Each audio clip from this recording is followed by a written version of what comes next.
আসসালামু আলাইকুম রহমতুল্লাহ। আশা করি সবাই অনেক ভালো আছো। এই ভিডিওতে আমরা বিস্তারিত আলোচনা করব কৃষিগুচ্ছের জন্য বায়োলজি প্রিপারেশন কীরকম হওয়া উচিত। হয়তোবা ভিডিওটি একটু লেন্দি হবে, কিন্তু এই ভিডিওতে আমি একটা প্রপার গাইডলাইন দেওয়ার চেষ্টা করব বায়োলজি সম্পর্কে, যেন তোমার কৃষিগুচ্ছের জন্য বায়োলজি প্রিপারেশনটা কয়েক ধাপ এগিয়ে থাকে এবং তুমি এই বায়োলজি সব থেকে কারেক্ট করার মাধ্যমে কৃষিগুচ্ছে তোমার একটা সিট ইনশিওর করতে পারো। তো ভিডিওটা একটু লেন্দি হবে, ততক্ষণ পর্যন্ত ধৈর্য সহকারে ভিডিওটা দেখো। যদি তোমার একজনেরও এই ভিডিওটা কাজে আসে, আমি নিজেকে সার্থক মনে করব। তো প্রথমেই আমাদের জানা উচিত যে আমাদের কৃষিগুচ্ছের মানবন্টন কীরকম, সেখানে বায়োলজির গুরুত্ব কতটুকু।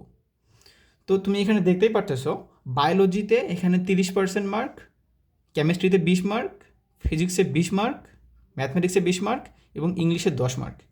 এখানে যে টোটাল 5টা সাবজেক্ট আছে তার মধ্যে বায়োলজিতেই 30% মার্ক, এবং বায়োলজিতে সব থেকে বেশি পার্সেন্টেজ। যেহেতু তোমরা কৃষিগুচ্ছ দিবা, এগ্রি এগ্রি মূলত তোমার এখানে জীবজন্তু, পশু পাখি, গাছপালা সবগুলা নিয়ে আলোচনা করা হয়।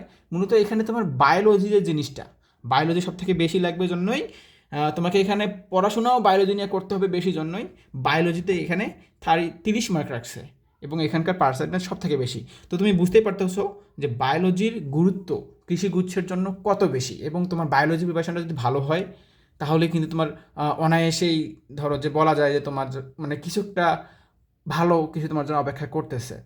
যেমন ধরো আমি যদি আমার কথাটাই বলি, আমি আমার সে বছরে কিন্তু প্রশ্ন হিউজ পরিমাণে কঠিন হয়েছিল। তো আমি পাইছিলাম তোমার 62.5 মার্ক, 62.5% মার্ক পাইছিলাম। হ্যাঁ, 62.5 মার্ক। তো সেইখানে আমার বায়োলজিতেই ছিল 28 মার্ক। আমার টোটাল মার্ক ছিল 62.5 মার্ক। তো আমি যদি বলি আমার এখানে 62.5 মাইনাস 28, এখানে আমার কত থাকে বলো। আমি এখানে আমি এখানে তোমার বায়োলজিতেই পাইছি 28 মার্ক, এবং 62.5 মার্কের মধ্যে বাকি যে তোমার বায়োলজি বাদে অন্যান্য সাবজেক্টগুলো সেখান থেকে পাইছি 34.5 মার্ক। মানে আমি এখানে 30-এর মধ্যে আমার ছিল এই মার্ক, এবং বাকি যে 70% মার্ক সেইখান থেকে আমি পাইছি মাত্র তোমার 35 মার্ক, ওইটার কাছাকাছি, বা 34.5 মার্ক। আমার জিপিএ মার্ক ছিল তোমার 40 থেকে 42-এর ঘরে, ঠিক আছে। তারপরেও আমার কৃষিগুচ্ছে কিন্তু ধরো যে একটা ভালো রেজাল্ট আসছিল, আমি 76তম হয়েছিলাম। তো তোমার কোনো একটা বা দুইটা সাবজেক্টে যদি তোমার একদম স্ট্রং পয়েন্ট থাকে, তাহলে কিন্তু তোমার চান্স পাওয়া সম্ভব, এবং শুধু সম্ভব না, অনেক ভালোভাবেই সম্ভব। এটা আমি তোমাকে একটা উদাহরণ দিয়েই দিলাম। তো আসি আমাদের বায়োলজি, এই যে আমি তোমাকে গাইডলাইনটা দেব, এই গাইডলাইন নেওয়ার পর তোমার একটা টার্গেট থাকবে যে তোমাকে বায়োলজি অ্যাটলিস্ট কত পাওয়া লাগবে। সেই টার্গেটটা হলো তোমাকে বায়োলজি অ্যাটলিস্ট 25-এর উপরে পাওয়া লাগবে। এই গাইডলাইন অনুযায়ী মানলে তুমি 25-এর উপর পাইতে বাধ্য, ইনশাআল্লাহ। তো আসো শুরু করে দিই যে আমাদের বায়োলজি কেমনভাবে পড়া উচিত, বা আমাদের কোন সিকোয়েন্সে পড়া উচিত, সেগুলো নিয়ে আমি পরে বিস্তারিত আলোচনা করব।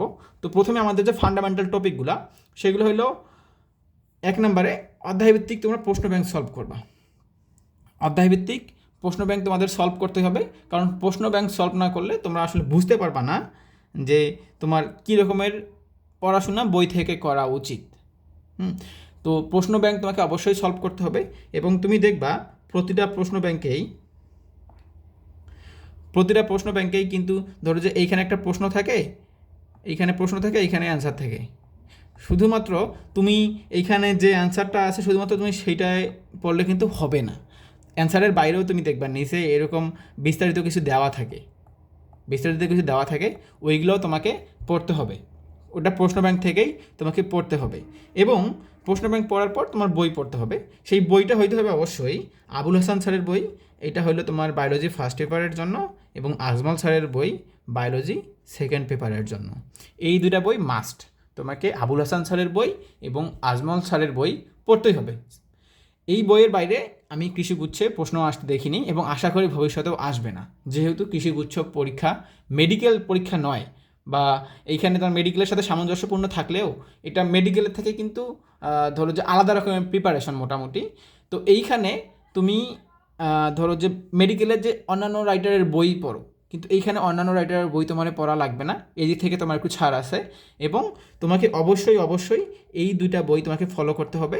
এইটা হলো ফার্স্ট পেপারের জন্য, এইটা হলো সেকেন্ড পেপারের জন্য, তোমাকে অবশ্যই ফলো করতে হবে। এবং তুমি যদি বিগত বছরের প্রশ্নগুলো দেখো, তুমি নিজেও বুঝতে পারবা যে ফার্স্ট পেপারের প্রশ্ন আবু স্যারের বই থেকে আসছে এবং সেকেন্ড পেপারে যে কোয়েশ্চেনগুলো আছে সেগুলো আজমল স্যারের বই থেকে হুবহু আসছে, এবং আমি নিজেও সবগুলো কমন পাইছিলাম। তারপর আসি তৃতীয়ত, তোমাকে প্র্যাকটিস করতে হবে।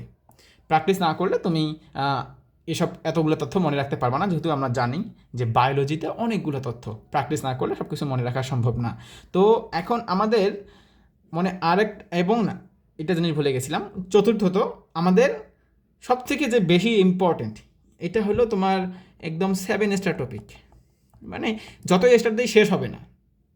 তুমি দেখো রিভিশন দেওয়াটা কেন বেশি ইম্পর্টেন্ট। তুমি প্রথমবার একটা চ্যাপ্টার পড়লা, তোমার প্রথমবার একটা চ্যাপ্টার পড়তে 4 থেকে 5 ঘন্টা সময় লাগবে, ঠিক আছে? তুমি যদি দ্বিতীয়বার ওই অধ্যায়টা পড়তে যাও, তোমার হাইয়েস্ট 30 মিনিট থেকে 1 ঘন্টা সময় লাগবে। হ্যাঁ, 30 মিনিট থেকে 1 ঘন্টা সময় লাগবে, এর থেকে বেশি সময় লাগার কোনো প্রশ্নই ওঠে না। তো তুমি এই যে 5 ঘন্টার পড়াটা তুমি 30 মিনিটে নিয়ে আসলা, এটা একমাত্র সম্ভব রিভিশনের মাধ্যমে। তুমি যত বেশি রিভিশন দিবা, তোমার পড়াটা তত বেশি গাঢ় হবে এবং তোমার পড়াটা তত বেশি মনে থাকবে। এখানে আমি আরও একটা তোমাদের কথা বলেছি, সেটা হলো পারিনা খাতা। এই পারিনা খাতা সম্পর্কে আমি নেক্সটে আরও বিস্তারিত বলতেছি। এই রিভিশনের মাধ্যমে এই রিভিশনটা তুমি দিবা পারিনা খাতা থেকে, এইটা তোমার এই 30 মিনিট সময়টাকে আরও কমায় নিয়ে আসবে, এটা তোমার 10 থেকে 20 মিনিট সময় নিয়ে আসবে এই রিভিশন দেওয়ার সময়টা। তো এই পারিনা খাতা সম্পর্কে আরও পরবর্তীতে বলতেছি। তো আমাকে শেষ করতে দাও, প্রথমত আমি সেদিকে সিকোয়েন্স অনুযায়ী আগাই। তো অনেকের প্রশ্ন থাকে যে ভাইয়া আমি কীভাবে পড়বো, বা আমার পড়াশোনার সিকোয়েন্স কী হবে, আমি বায়োলজি পড়ার সিকোয়েন্সটা কী হবে। তো এখানে আমি তোমাদের অ্যান্সার লিখে রাখছি। সিকোয়েন্স হইল তোমার প্রথমেই অধ্যায়ভিত্তিক প্রশ্ন ব্যাংক পড়তে হবে, এটা আমি আগেও বলেছি।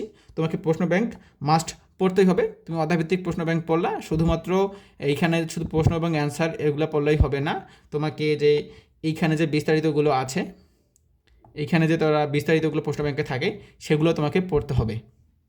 ওকে, গেল 1 নাম্বার। এখন নাম্বার 2, তোমাকে মূল বইয়ের দাগানো লাইন পড়তে হবে। আমি এখানে কি বলেছি? দাগানো লাইনের বাইরে তোমার কোনো কিছু পড়ার দরকার নাই। কৃষি গুচ্ছে দাগানো লাইনের বাইরে আমি কোনো প্রশ্ন আসতেও দেখি নাই। এবং আমি গত বছর একটা ভিডিও তোমাদেরকে দিয়েছিলাম যে কৃষি গুচ্ছে বায়োলজি থেকে যে 30 মার্কসের কোয়েশ্চেন আসছিল, এই 30 মার্কের 30টা মার্কই একদম দাগানো লাইন থেকে আসছিল। দাগানো লাইনের বাইরে কোনো প্রশ্ন আসেনি। এখন অনেকে বলতে পারো যে ভাইয়া এই দাগানো লাইনটা কী স্ট্যান্ডার্ড? অবশ্যই এই দাগানো লাইন হবে তোমার মেডিকেল অ্যাডমিশন টেস্ট স্ট্যান্ডার্ড। তোমার মেডিকেল অ্যাডমিশন টেস্টের জন্য কোচিং থেকে যে বইগুলো দাগায় দেয় বা দাগানো বইয়ের যে PDF পাওয়া যায়, ওইগুলাই তোমার বায়োলজির জন্য এনাফ। যে বইগুলো, যে লাইনগুলো দাগানো থাকে সেই দাগানো লাইনগুলোই এনাফ বায়োলজির জন্য। হ্যাঁ, তো প্রশ্ন ব্যাংক তোমরা পড়লা, তারপর দাগানো লাইন পড়লা, প্রশ্ন ব্যাংকের বিস্তারিত তথ্যগুলো পড়লা, তারপর দাগানো লাইন পড়লা। এবং তৃতীয়ত তোমাদের অবশ্যই যেটা করতে হবে, প্র্যাকটিস বুক থেকে প্র্যাকটিস করতে হবে। এই প্র্যাকটিস বুকটা কী ভাইয়া, আমি যদি তোমার জিজ্ঞেস করছি ভাইয়া এই প্র্যাকটিস বুকটা কী, তোমরা যারা মেডিকেল প্রিপারেশন নিয়েছিলা তারা রেটিনা থেকে বা উন্মেষ থেকে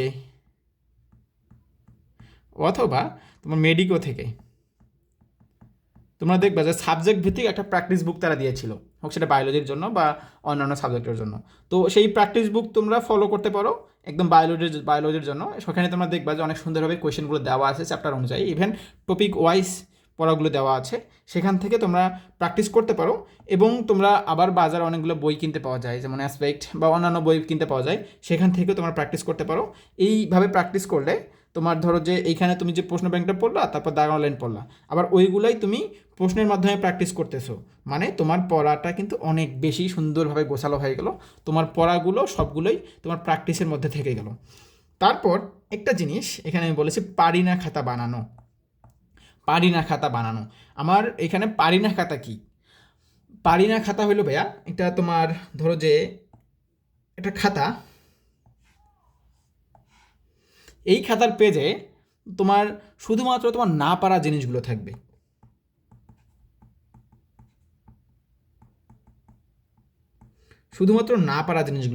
অর্থাৎ তুমি হইতে পারে সেটা বায়োলজির জন্য বা ফিজিক্সের জন্য বা ম্যাথের জন্য বা ইংলিশের জন্য, যে কোনো সাবজেক্টের জন্য, যে যে জিনিসগুলো তুমি পারো না, তুমি দেখবা তুমি যে টপিকটাতে ভুল করতেছো ওই টপিকটা বারবারই ভুল করতেছো, মানে তোমার এক টপিকেই তুমি বারংবার ভুল করতেছো এবং সেখানে তোমার নাম্বার বারবারই কাটা যাচ্ছে। এটার থেকে তোমার যে উত্তরণ পাওয়ার যে ব্যাপারটা সেটা হলো তোমার না পারা খাতা। তো না পারা খাতায় তুমি মূলত তুমি যেই টপিকটা ভুলে যাচ্ছ বা তুমি যেই টপিকটা মনে রাখতে পারতেছো না বা তোমার যেই টপিকটার প্রশ্ন আসলে বারবার তোমার ভুল হচ্ছে, তুমি সেই জিনিসগুলো এই পারি না খাতায় তুলবা। একটা পারি না খাতা থাকবে তোমার, সেই খাতায় তুমি তোমার যে টপিকটা তুমি বারবার ভুলে যাচ্ছ, যে টপিকটা তোমার বারবার মার্কস চলে যাচ্ছে বা তোমার মনে থাকতেছে না, সেইটাই তুমি এই পারি না খাতায় তুলবা। এখন এটা তোমাকে কিভাবে হেল্প করবে? এইটা তোমাকে হেল্প করবে, তোমার দেখো বইয়ের কিন্তু সব কিছু যে তুমি পারো না তা কিন্তু না, বইয়ের অনেক কিছুই তুমি পারো, কিছু কিছু জিনিস তুমি পারো না, এবং পরীক্ষায় যদি ওই কিছু কিছু জিনিস থেকেই তোমার প্রশ্নটা আসে সেখানে তুমি ভুল করে দাও এবং ওই ভুলের কারণে তুমি হাইপার হয়ে যাবে এবং পরবর্তী জিনিসগুলো তোমার ভুল হয়ে যায়। এটাই কিন্তু পরীক্ষার হলে আমরা ঘটতে দেখি। তো এই পারি না খাতায় যখন তুমি একটা জিনিস তুললা, হোক সেটা একটা অধ্যায়ের জন্য 5 পৃষ্ঠা বা 6 পৃষ্ঠা, সর্বোচ্চ এগুলো 10 পৃষ্ঠা পর্যন্ত তোমার হইতে পারে, বা তোমার তার কারো কারো আবার অনেক কমও হইতে পারে, কারো না পারার জিনিসপাতি আরও অনেক কমও হইতে পারে। তো তুমি যখন পরবর্তী সময়ে, আমি বলেছিলাম কি এখানে রিভিশন রিভিশন দিবা তুমি পারি না খাতা থেকে। তো এই পরবর্তী সময়ে যখন তুমি এই পারি না খাতাটা দেখবা বা যখন তোমার রিভিশন সেগমেন্টটা আসবে, যখন তুমি এই পারি না খাতা দেখবা, তোমার বলতে শুধুমাত্র তুমি ধরো যে একবার পারি না খাতায় লিখছো, তারপর পরবর্তী সময় জাস্ট তুমি ওইটাই কয়েকবার কয়েকবার করে দেখতেছো। তো তোমার না পারা জিনিস বলতে ভাই কোনো কিছু থাকতেছে না, এবং তোমার প্রিপারেশন কিন্তু 100% হচ্ছে, এবং তুমি এর থেকে একটা কনফিডেন্স গেইন করতে পারতেছো যে আমি বইয়ের সব কিছু জানি, আমি বইয়ের 100% জানি, বইয়ের যে অধ্যায়গুলো থেকে প্রশ্ন আসবে সেখানে আমার কোনো অজানা বলতে কোনো জিনিস নাই, এবং এইটা তোমাকে এত পরিমাণে বুস্ট করবে ভাই, আমি জাস্ট তোমাকে বলে বোঝাতে পারবো না। তোমার কনফিডেন্সটাই হলো আসল কথা, তোমার কনফিডেন্স যত বেশি থাকবে তোমার পরীক্ষার হলে তোমার পারফরমেন্স তত বেশি থাকবে। তো যখন তুমি নিজের কাছে বলতে পারবা যে এই অধ্যায়ের এমন কোনো জিনিস নাই যে আমি পারি না, তখন তোমার কনফিডেন্স লেভেলটা কোন লেভেলে যাবে তুমি জাস্ট কল্পনা করো। তো পারি না খাতা তুমি অবশ্যই বানাবা এবং সেই পারি না খাতা দেখেই তুমি রিভিশন দিবা। আমি এটাকে বলে থাকি তোমার রিভিশন ম্যাটেরিয়াল, আরএম। এটা হলো তোমার রিভিশন ম্যাটেরিয়াল, যেটা তোমার প্রিপারেশনটা আরও কয়েক ধাপ এগিয়ে নিয়ে যাবে। এই জিনিসটা যারা জানে না তারা আসলেই অনেক পিছায় থাকবে। তো এখন একটা প্রশ্ন আসতে পারে যে বায়োলজির জন্য পারিনা খাতাটা কীরকম হইতে হবে? বায়োলজির জন্য পারিনা খাতা তোমার প্রতিটা সাবজেক্টের জন্য পারিনা খাতার সিস্টেমটা আলাদা হইতে পারে। তো বায়োলজির জন্য সেই দিক থেকে পারিনা খাতার সিস্টেম আলাদা হবে। তো বায়োলজির জন্য ধরো যে তুমি আসলে কোন কোন জিনিসগুলো পারো না, ধরো বই একটা শখ আছে, হ্যাঁ, বই একটা শখ আছে, তুমি এই শখটা থেকে প্রশ্ন আসলে বায়োলজিতে যেহেতু অনেকগুলো শখ আছে, আমি সেই শখের উদাহরণ দিয়েই বলতেছি।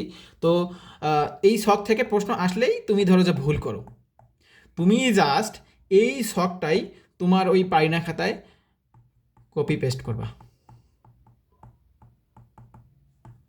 এই শখটাই তোমার পারিনা খাতায় কপি পেস্ট করবা, এবং তুমি বারবার যখন এই পারিনা খাতাটা তোমার খুলবা, তখন এই শখটা তুমি যখন দেখবা, এই শখটা তুমি আমাদের যে রুটিন অনুযায়ী আমাদের ব্যাচের যে রুটিনটা আছে সেখানে তোমার প্রায় প্রতিদিনই আমাদের রিভিশন সেগমেন্ট আছে, এবং এই রিভিশন সেগমেন্টে আমরা এই পারিনা খাতা পড়ার কথা বলেছি, এবং সেই অনুযায়ী তুমি যদি চলো, এই শখ তোমার প্রতিদিন একবার করে দেখা হবে, এবং এটা যে এতবার দেখা হবে, যদি সপ্তাহে তুমি একবারও দেখো, তুমি কি বুঝতে পারতেছো তোমার পড়াটা এই শখটা আর তুমি ভুলে যাবা কখনো?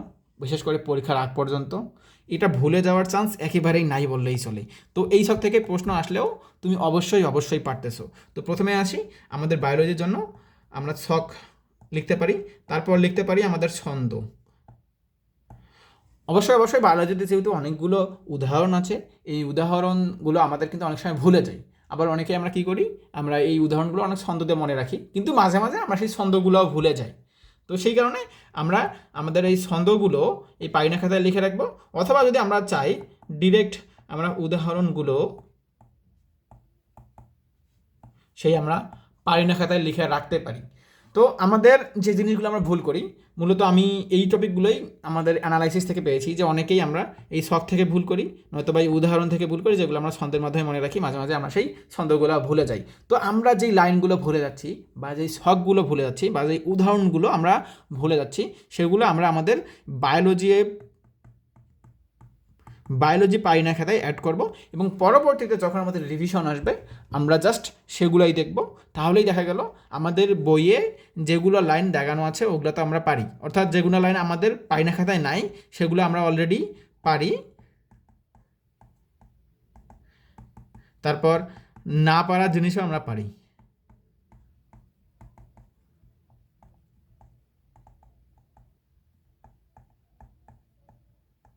বুঝতে পারতেছো তোমার প্রিপারেশনটা কত ভালো হচ্ছে? তুমি না পারা জিনিসও, আহ, না পারা পড়াও তুমি পারো, আবার বইয়ের যে লাইনগুলো পারো সেগুলো তো তুমি অবশ্যই পারোই। তো তোমার প্রিপারেশন বায়োলজিতে 100-তে 100 হয়ে যাচ্ছে।